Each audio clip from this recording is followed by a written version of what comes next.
Well, yeah, and I think because we do have to, I want to make sure we stay on track, but I think the last comment on this before we get to the others, while the filters don't have a label directly, well, I think they actually may, but like a bottled water, but the science and the testing behind the filters is probably very similar to, and I won't get into the science because it's not my lane as water, but collectively we have to get that messaging changed.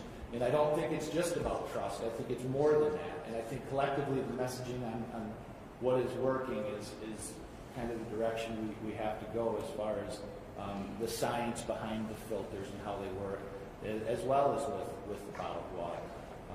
So I don't want to take any more time, hardly. I know we have statements. Mayor. I can, because I want to know, you said you do think that it's more than trust, and I'm wondering what more is it, because I was going to, before Dr. Sullivan spoke up, that was the issue I was going to bring up. I do think that it is a huge issue of trust, and going back to what Sylvester said, as far as, you know, we appreciate the resources we've gotten as a result of this emergency, but when you live this day to day, it's a disaster. The federal government hasn't deemed it that. Derek? Oh, sorry, Dr. Tisha. So this is April, is our film here going with unsafe law. This mall is our third year. So this is an emergency that has continued. The federal government is not deeming it a disaster. But I think there's things that we can do at the state level. I mean, why do we not wait for the legislative process? Can we pass a resolution, like to get the supplemental passed faster? And as a body who is studying this, who knows that this is an ongoing emergency, that the water is not safe, that just 2 weeks ago we had a home health level of 11,000 parts per million. I mean, the speed is frustrating. It's still an emergency. This is an emergency we're going to deal with for decades. The consequences are something we will deal with for decades. And we are losing that sense of urgency at the state and the federal level, but hopefully we can influence the state more. I don't know if it's possible, but I'd love to see our body come up with a resolution, expediting this test with the supplemental. That's a great supplemental. Hopefully we can get that sooner so we can get the medical expansion, we can get the nutrition expansion, all this is a need now. Derek, you have 2 minutes, and then we have to go to this. Okay, go ahead. Yeah, good morning. Just very briefly, in regards to community engagement, we've been working on this problem and end statements that we've been presented here in the community. So in a sense, we're having the statements vetted within the community and ensure that their voices are heard and that there's palatable to the community. So we started with those original 6 statements that we came up with here. We share with the different groups that we go to, and we open the floor for them to critique it. They give us feedback as to how effective the statements are. Or we might just tell them to say, hey, how would you say this statement? And we've got really good feedback in that regards. So the groups have been honest, of course, letting us know if the statements have been too long, too short, too technical words and whatnot. Words like remedy, a lot of people like, okay, remedy, that sounds like a medical term. Why don't you just say fix or solve? So they've been pretty mindful of that and pretty helpful in that regard. So again, it's important for us to have community involvement in the input that we bring out of this community, and that's for us to do. The goal on the end statements, going to Jim. Yes, I would just ask you if we could put Dr. Atisha's suggestion of consideration of a resolution on the agenda next time. Okay. Thank you. Okay, so the end statements, the goal would be to finish that in 2 weeks, so we can begin as we deal with the residents to say here's the objective, because a lot of people don't know what the objectives are, and so we want to clearly communicate that. We're going to move on now to the policy subcommittee, and Mike, the floor is yours. Sure, thank you. And on behalf of the policy subcommittee, the Led Capital Work Group, thank you for the opportunity to present this morning. And we'll try to figure out which screen to look at. My intent is to take only a few moments this morning. First, to scope out the national problems inherent in the current federal lead copper rule. Then discuss at a very high level some of the recommendations that our work group has produced, and finally leave time at the end for questions.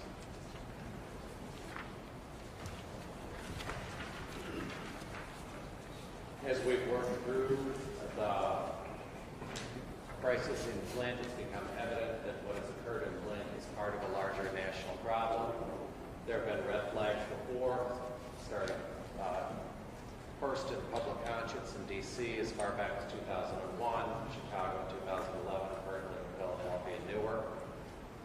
I hope all of you saw the recent AP report that sort of detailed the number of 1,400 water systems serving 3.6 million residents of Michigan that exceed the federal lead copper standards. The work group determined that in order to address the long-term needs of the water systems through state and federal residents they serve, we need to take a very deep dive into all the particulars of the current lead and copper rules, both the provisions and how it's implemented, where there are gaps, where there are enforcement issues, and come up with a model for Michigan and a model for the nation on how this should be done. We are obviously part of the FWICC. I've been honored to have chaired this policy subcommittee to examine what we could offer and provide as solid recommendations to open a national dialogue on changes that need to occur on the federal level, as well as at the same time develop a state model for implementation in Michigan. To that end, I would like to thank the committee members for their long work and patience with my sometimes bizarre questions. Dr. Mark Edwards, Dr. Yana Lockerdo, Mark Valachek, sorry Yana, I just butchered your name, Elizabeth Hertel from the Department of Health and Human Services, Shelley Edgerton from Laura, Bryce Fainer, and Richard Benzie from DEQ. There were many, many hours of collaborative discussion, healthy dialogue and problem solving, no egos in the room, no agenda, just people looking to solve a problem, and for that I sincerely thank the members. Before we get into our recommendations, I want to describe very briefly some of the deficiencies in the current system. What we hope to produce is a citizen-centric system, not a utility-centric system. We want to restore and go back to the shared responsibility that underlie the original lead copper rules, expand citizen input, access to information, and carve out real roles for the citizens that the lead copper rules are supposed to serve. Also, we want to look at why we could remediate that the federal lead copper rules currently fail to even address the stated purpose, which is minimization of lead in water and consumer taps. We want to deal with the underlying problem, lead pipes, and assure that the disasters that have occurred and the history that has been in the public conscience since at least 1991 is remedied once and for all. Our overarching goal when we first started to meet was to develop a national model that maximizes consumer protection and ensures transparency, public education, and predictability in the lead and copper standards. We did this. There are really 4 goals that the recommendations are divided into that you will see. First, making the lead and copper rules citizen-centric again, as I said. Second, achieve the stated purpose of the goal by minimizing lead and copper consumer taps. Third, removing the underlying problem. And fourth, finally, enforcing the rule. In terms of citizen-centric oversight, we are recommending the creation of an advisory commission on drinking water quality to ensure citizen access, membership, input, and trust.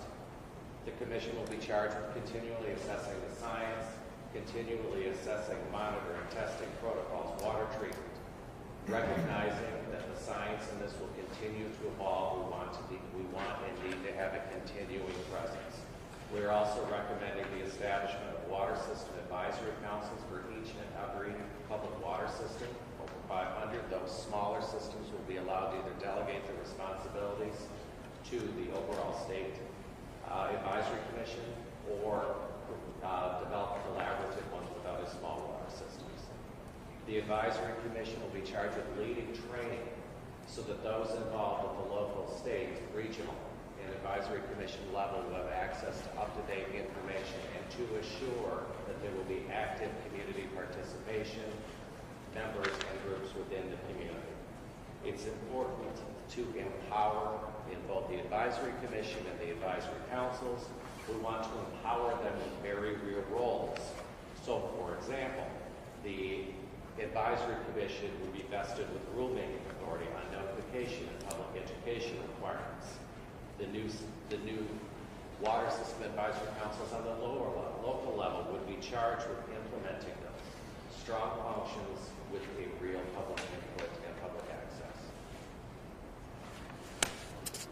Again, on citizen-centric, we are recommending lead disclosure statements on interior plumbing as a point of all home sales and all home rental contracts.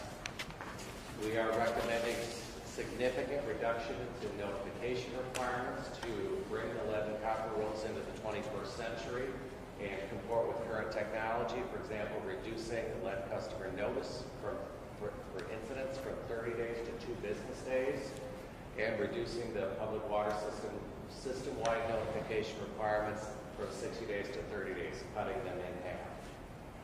We are also requiring that whenever the public water system, I've worked with Jan and Mark too much, I now speak in acronyms,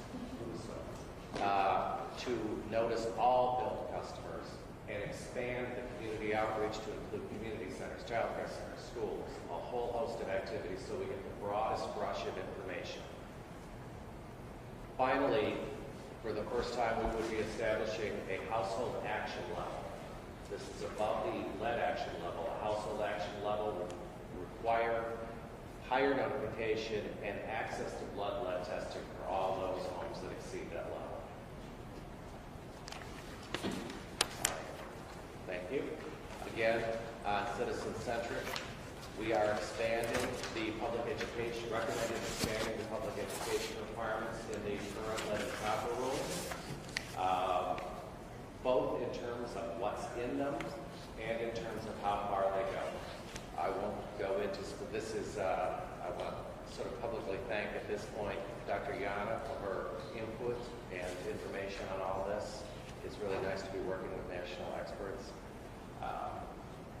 It's important that we not only expand the information that we're giving, but the access points on how we give it. So the public education campaign will be required to be targeted not only to the general public, but to any diverse population within the service area of the public water system, including non-English speaking and those who have access difficulties either due to vision, hearing, or disability, or as the Lieutenant Governor likes to say, ability, and I absolutely agree with that. We would also require the public campaigns to be delivered by multiple medias, frequently diverse efforts, so that we can make sure we have the broadest cross-section of coverage. Our number 2 goal, achieve the stated purpose of the rule. We are recommending that the lead action level currently at 15 be reduced to 10 parts per billion by 2020 to align with standards currently used by the World Health Organization, and I would like to publicly thank Dr. Mona for raising that issue. We are also requiring on corrosion control treatment a number of changes, the most important of which I'd like to speak of today is requiring a comprehensive lead and copper analysis prior to any shift in water source or change in treatment pattern by a PWS, and require that all corrosion control treatment regimes be performed under the guidance of a licensed engineer and under the supervision of the state. We are also requiring that additional supplemental testing be performed on licensed facilities, state facilities that touch children and fragile adults, such as schools, daycare facilities, nursing homes, healthcare facilities, and foster care facilities. Facilities that we license that exceed the standards will be required to take remedial action. I do want to point out in this that this is supplemental testing. This will not change the sample pool that's within the LAS. This is truly supplemental testing and going well beyond the current requirements.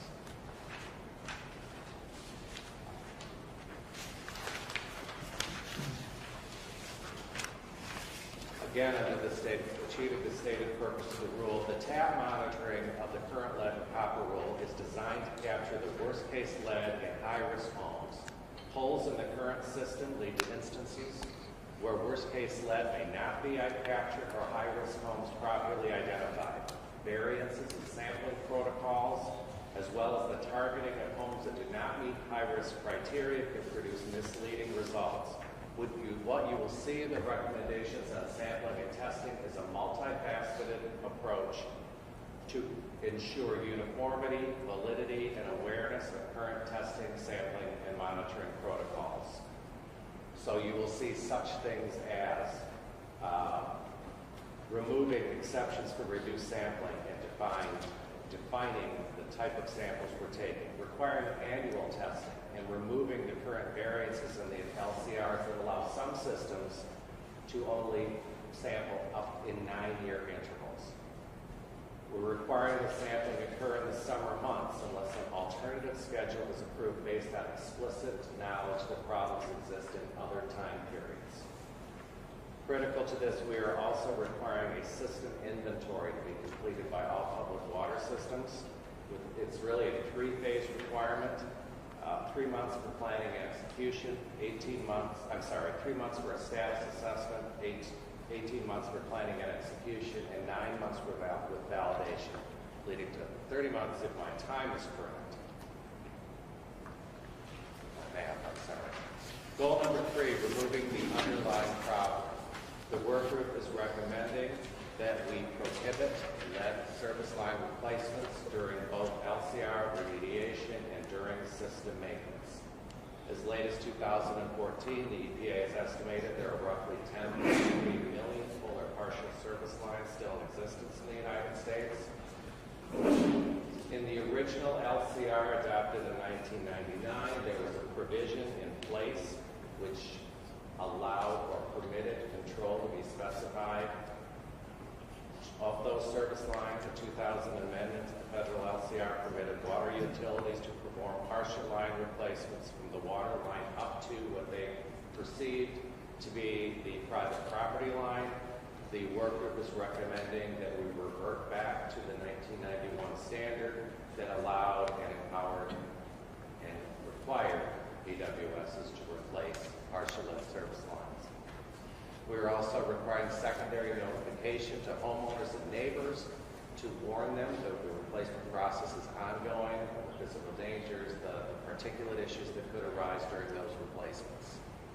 We are recommending that each PWS be required to adopt a full lead service line replacement program within 10 years, unless a longer period is specifically authorized by the agency under very rigorous conditions. Part of this will require us to clarify the existing law and the duty and the ability of a PWS to replace lead service lines up to the business meter. And we're modeling language based on the old 99 version with a couple improvements to effectuate that. And finally, we are requiring the prioritization of replacements based on specific criteria, estimated length of service line, history of lot, high lead water results, vulnerable populations, and where other distribution system improvements are occurring. Enforcing the rule.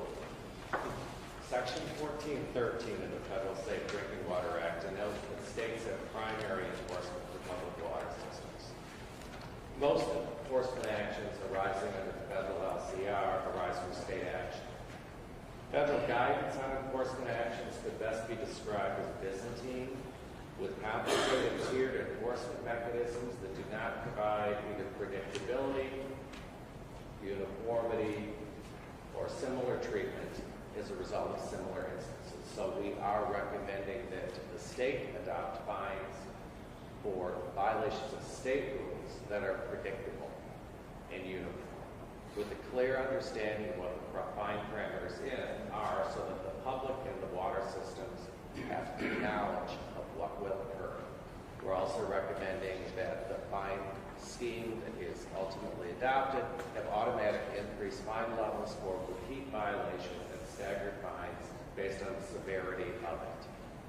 Fine revenue would be deposited into the Drinking Water Revolving Fund, which would help finance the replacement. And finally, we are recommending that the regulatory history of a PWS be included in billing statements. All part of the theme that we want the customers and the individuals that are served to have the most accurate and up-to-date information on the status of what's going on in their homes. The last two slides, which hopefully you have a hand up in front of you because these are very small.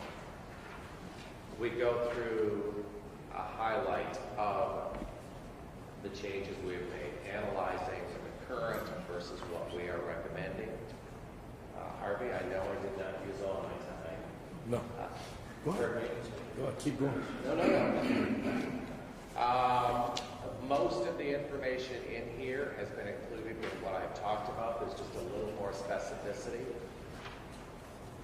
Is there anything in here that I have not talked about? No. I guess I would turn it over at this point to Mark or Jan or any other committee members to correct any misstatements I may have made or offer further comments. No, you really nailed it. Trust me, in our working group, Mark was not usually that short, which is kind of Okay, any questions for Mike? Okay. They're all good. Go ahead. Can I go ahead? Mike, I'm going to limit myself to a couple, because I'm sure there's other people, but I'll have it for you later if I don't get to them now. Overall, I think it's a great effort, but the first thing that struck me among a number is the fact that you're reducing it to 10 parts per million based upon the World Health Organization standard.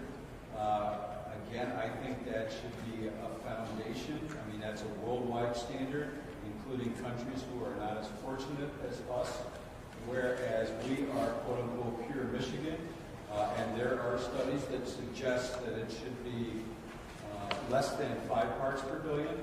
And my suggestion is if we're going to be cutting edge, leading the nation, I think we should go to a 5 part per billion standard instead of a 10 part per billion standard. My other question or point would be on lead service line replacement. It's certainly in here. I just think you need to make it more prominent. It's like the third bullet under goal 3, and I think you ought to have it as the first bullet and also have it in your first slide more prominently. Some questions there that I would follow up with you, but those are the 2 points that I would make at the outset so I can yield time for others who I know will have questions. Thank you. I mean, both points are well taken, particularly moving out the lead service line replacement. In terms of importance, it is clearly a critical component of the recommendation. Dr. Ross? Yes, I have 2 questions. One is the household action level. That's a new concept for me. Yeah, it's something that's been talked about federally, but no one has sort of gotten there. So, Thank you. And the second question is, say in Flint in particular, we know the status of our public water system. It may not be satisfactory. We don't want to put them in the position of being fined without adequate resources having been brought in to bring them up to regulation. So how do we avoid that double jeopardy?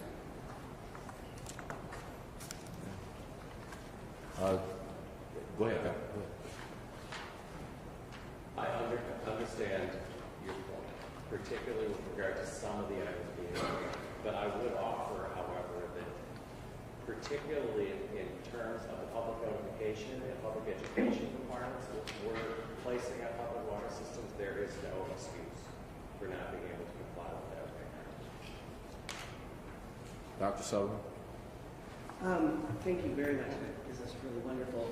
In the prioritization of the lead service line replacements, is it not possible to include, you have high lead blood results. Is it possible to include the presence of vulnerable populations in the home, specifically children? I'm struggling for a minute because, to be perfectly honest, I thought that was in there. And I thought it would be. It's not listed. Okay. And maybe because we just sort of assumed that. Yeah. And I just want to make sure. I will absolutely make sure that's in there. Any other questions? Oh, I certainly have other questions. Mike, on two different slides involving goals 3 and 2, there was a reference to an agency, and I wasn't sure as to what agency was referred to there. Is this a state agency Yes. with rulemaking authority? Have you decided which agency it would be? Now, agency was used as a sort of as a place that there is government, state authority somewhere, vested somewhere. You also refer in goal 3 to with the lead line replacement or service line replacement, generally giving the public water systems a 10-year period. It sounds like you're giving them a 10-year period to develop a plan, the way it's worded, as opposed to a 10-year period to implement. It's a 10-year. Okay, thank you for that clarification. With the carve-out that if particular situations arise with that water system. Mr. I'd Jones? like to Dr. Sullivan's question on page 11 at the bottom, it talks about multiple populations to add right community. Oh, thank you. I knew that was there. Thank you. Thank you. Mr. Jones? Yeah, I want to follow up on your response to Dr. Reynolds' question. And I guess I would be interested in knowing or hearing your response when it comes to switching from one water source to another. So if there's an understanding that you should be at compliance, right? I guess I'm interested in hearing your thoughts about what steps will be taken to ensure that those things are in place before switching to another water source, which would be the case here.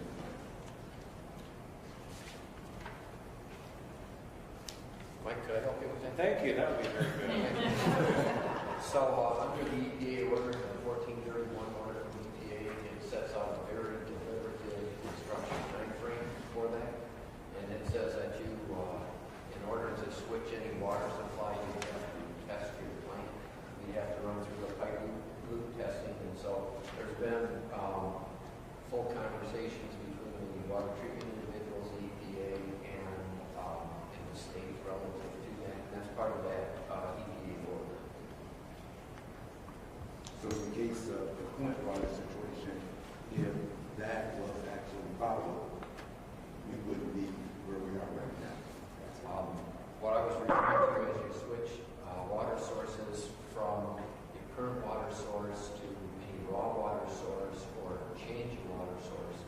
There's a deliberative path forward. There's several things in here that potentially would have prevented this from happening.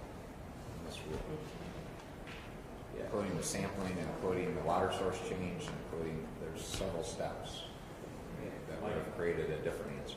I mean, consciously, there was a realization of what it as we went through this draft, but we also wanted to go broader than that and look at all the challenges inherent in other experiences in the lead power world. Everything. I wanted to, go just with what you were saying, Governor. When as you were doing this presentation, I thought if these things happen in place, we wouldn't be sitting here today in this situation. Yeah. And part of this is to actually have more than one way it would get covered. So it's to assume even if you have a problem in one area, something else would catch it. Sure. Yes, I just have one on page 6, the second bullet word. If you found a typo, Sharon. No, it's not. So where it says requires Yes. establishment, I just really want to add, I think it's important, speaking for the residents and the citizens I can talk to, make sure it's real public input and membership. That means it's diverse from anyone, even asking different residents if they would be willing to serve on this. Because while we may not have been knowledgeable before, you have a lot of people that are knowledgeable now. And if you want to establish the credibility again, it's everyday citizens who need to be involved. Absolutely. If I could chime in on what Cheryl said, I noticed on that first line, goal 2 on the same page, that you refer to the word, at the end there, you use the word assure, citizen membership, and I would just put something stronger like water system membership. Right. And push this out. Oh, absolutely. I mean, the intent of these locals, of the local PWS advisory councils, is to be. But I assume that the agency is going to create a model. Yeah. We're not floundering here among different cities. So I've got one follow-up question. And that's both in response to the question I asked you before to Dr. Reynolds. I was assuming, Mike, that there would be a period of time, like a 10-year period, for cities to come into compliance. And if that's, I mean, because it is going to take a while for cities to hit the 5 part per billion, the 400 or 40 part per billion household action level. It will take a while for that to happen, not just in Flint, but other cities. So I wondered what period of time would be necessary, will be available for compliance. I certainly agree that when we have There's only 2 periods spelled out in the recommendations at this point. One is sort of the 30 month to complete the inventory, because we understand that in various jurisdictions that may have challenges. And the other is 10 years to cover, 10 years to replace that service lines. Those are the only timeline specified. And 2020 to go down. In 2020 to go down to 4, thank you. Yeah, the 40 parts per billion in general is really one that everyone should be able to comply with, because that's more as you do the testing and you find some finding higher. We're actually been doing 150 and 100 already here, so we've piloted that, and we think it should be at 40 longer term. So my question is it possible to add numbers to some of the recommendations? And I'm thinking about a community like that. Because while the recommendations are really good and they're really strong, my question is there any thought about how much money it might take a community to be in compliance? Because that's where a community like Flint could be negatively impacted by this kind of policy. So you say that, okay, you have, and I'm just throwing out a number, you have 30 months to do this, and then you have 10 years to come to compliance. How much would that cost the community to do that? Part of the process to do this in, and that's why I thought it was good they set the 10 years and it could be extended, for example, is that's what we'll find out. This is to actually say, this is a proposal to take to the legislature. To say this will be proposed as legislation, and as part of the legislative process, there'll be a lot of discussion. You'll find a lot of communities speaking up. We'll find where communities are at. We could use much better information statewide than we have today. And so that will actually prompt a dialogue that will be very helpful, Mr. Jones, in terms of answering your question. It won't be just Flint. It'll be Exactly. And I'm using thousands of water systems in our state. And so that's the point, though, is let's put a marker in the ground as a model and then find out what that dialogue is and find out where the challenge points are. And that can be part of the process to say what finally gets into statute could be modified to address those concerns appropriately, or the resources could be found to address them so we could have this be as fast as possible, which I think most people would like to see. So then my follow-up question would be, would it be appropriate to maybe have a pilot community and to assess their infrastructure and then determine, based on your assessment of this community, it would cost this community X amount of dollars in order to come into compliance, and this is a marker for where some other communities might be before the legislation is passed, as opposed to moving forward the legislation and then finding out that it would have a huge impact on a number of communities. So this is aspirational, and this is focused on health and kids and prevention. It's not about money, kind of so if you keep the focus on what would be the aspirational things to do to minimize exposure. Money concerns will come up later, but this is a goal that we should be aiming for. Money should, the EPA action level 15 was not based on the health standard. It was based on cost, because it would cost too much until these projects. The World Health Organization level 10 has a little more of a health standard, and they're actually going to go down to 5 soon. So I echo Jeremy Daniels, that we should aim to go even lower than that, but it should be focused on health and health. No, I get that. I get that. And I understand that. I guess what I want to make sure that we're thinking about is the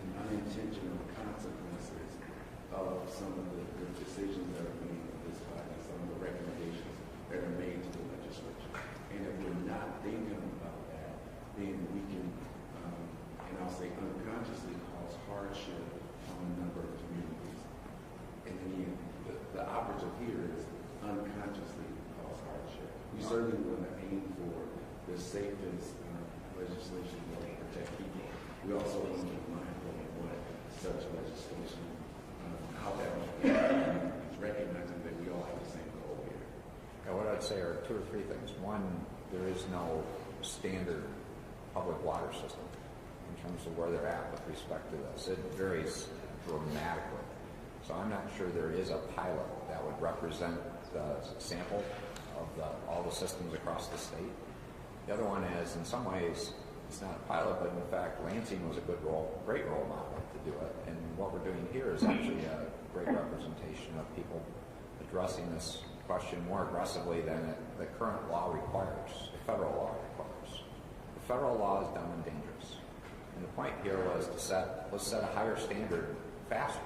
Because that's the issue about waiting. The federal law, they're not even going to do a proposed rule until 2017. How much harm is going to happen in that time frame? That's unacceptable. So in many respects, what we're doing is setting a marker here to say we're going to push this. And again, that's where the legislative process does work. People often raise that question, but that's the point of propose something and then have open hearings, have a process where people can come in and say, this is what my system looks like, here are the issues, in a wide variety of cases. So the way I view it is I think this is great work. I'm actually very thankful for it. Hit the gas. Let's go. And also might be, if, let's just say this turns into legislation, which I hope it does, the different communities are at all different stages all over the state. And I would assume from experience in other law changes, the organizations will get together, talk about what we have learned from doing our part to get that, and a whole lot of the stuff that you may not be aware of, people start getting together in their trade organizations, are going to be able to share a lot of information about how they got to and why they got to the position they're at. And everybody will always share to help each other through some of the mistakes they made, costly mistakes, because most education costs money, the hard way. So they'll be able to share it. But I think by forcing the issue by legislation, I think it will boost a lot of action. General? Mike, I do have one more. I apologize. If you could explain on the last page on your chart, you say water quality parameters is the topic, and then you say there's a one-word response there for the proposal that says decouple. What I heard today, we were talking about public health standards, but the problem is that we're referring to it as a water quality, a statewide water quality committee. So if you could just explain that for us, please. I can't, but I can tell you who can. Mark? Yes, can you repeat the question? I've asked the same question a couple times. On the last slide under water quality parameters, we use the term, in terms of our recommendation, we say decouple. You've explained this to me a couple times. I get it sometimes. Okay. The issue right now is that there's no violation if you have high lead in your water.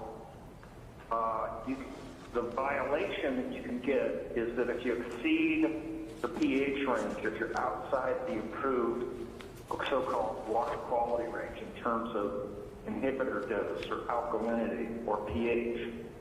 And so, as a bizarre result, although it's never been enforced, people get fines, people have violations for exceeding some trivial water quality parameter that is not lead in water. The point is to protect people from lead in water. And so the idea here is that if lead in water is high and people do not take action, that is the violation. Right now, there's no violation for exceeding lead in water. Yeah, the other part of that. The violation is something thought to have something to do with lead in water, but it makes the whole premise of the rule absurd. People end up focusing on on something that is not the goal. Yeah, the other part, General, and let me know if I'm off, Mark, as the governor, is the decouple also applies to the fact under the current rule that if you meet water quality parameters, it allows you to take longer times or reduce sample sizes and different things like that, versus saying just because you're in compliance there doesn't mean you should get out of. That's the 9-year comment on small systems. That's going to the 100 versus the 60. And to decouple those to say there are annual requirements, there are things separate to make sure you're following through. Dr. Yana, do you have a comment?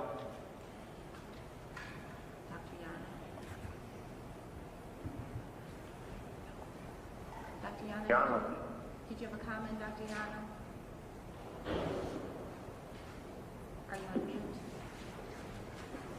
Okay, so this is a good report, Mike. Thank you for doing that. We're coming to the end.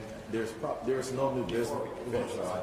Just like the subcommittee did great work on this, and I want to thank them, but in particular, Dr. Edwards and Dr. Yana. Actually, Yana did fabulous work. That much of this was actually taking what was the dissent, her dissent to the national water. No, thank you. That's it. That's good. But it was your work, your dissent that you wrote about the working group, that they were going to propose revisions to the federal rule that didn't go far enough. So she actually wrote a dissent.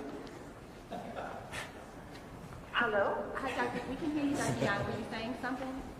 Yes. No, I absolutely am disagreeing exactly with what Mark and the governor said. Really, it's a decoupling of the violation framework of the lead and copper rule from these water quality parameters. That's what the decoupling is about. Okay. Well, again, thank you. We're going to, yes, Mayor. Just give something that I should have given when I was talking earlier as far as an update was a couple of weeks ago we did do a hire for a water tank supervisor, and that's in place. And this week we did have interviews for our DPW, so we should be making an offer to that person relatively soon, and we will have those in place. Great. Finally, there's no new business not unless anyone has something that they want to raise here. We're coming close to time here. The next meeting, the KWA subcommittee will report. We will have a review of the Flint Water After Action Task Force next week, and also a presentation on the project management tool by Colonel Scott Hippotham. If there are any future presentations that you would like to see come before this committee, please email me or Stacy or Captain Kalinsky. We'll make sure that we will make a great effort to bring that presentation before this committee. With that, Governor, I just want to respond and say that so we did meet with Harvey and Rich Beard earlier in the week to talk about the recommendations that are coming to the body next week. The mayor has allowed, and we're planning to have us to discuss that at our meeting on Monday. The entire leadership of the city will discuss those recommendations, and what we'll do is we'll plan to have some thoughts to you, our responses to those by the close of business on Monday. Wonderful. And hopefully, we hope to have dialogue about that prior to those coming before the body next Friday. Absolutely. Also, there was a request for a presentation, an update presentation to the City Council by Council President Nelson for an update of the actions of this subcommittee, or this committee rather, to update the City Council. And we will do that too, Chairman Curtis, if you want that for the commission as well. With that, Governor. Sure, thank you. And I think it was a very productive discussion. I really appreciate it. It's good to get an update on health and education, more to do there. Good partnership going on, but we need to push harder. We had comments about Medicaid. We're working hard on trying to get that done, because that is critically important. All these issues are important, particularly on health and wellness. In terms of communications, it's clear we have some major communications challenges that we need to address. many perception questions versus factual issues. And the EPA has done a number of presentations on filters working, National Sanitation Foundation. I'm doing work, they do both the bottled water and the filters.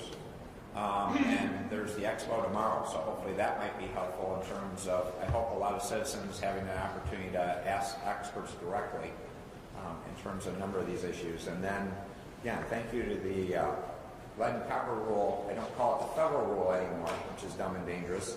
The proposal out in front of us to do a lead and copper rule for Michigan that can set a national standard in terms of higher standards, better standards, and that would have avoided this terrible tragedy to begin with.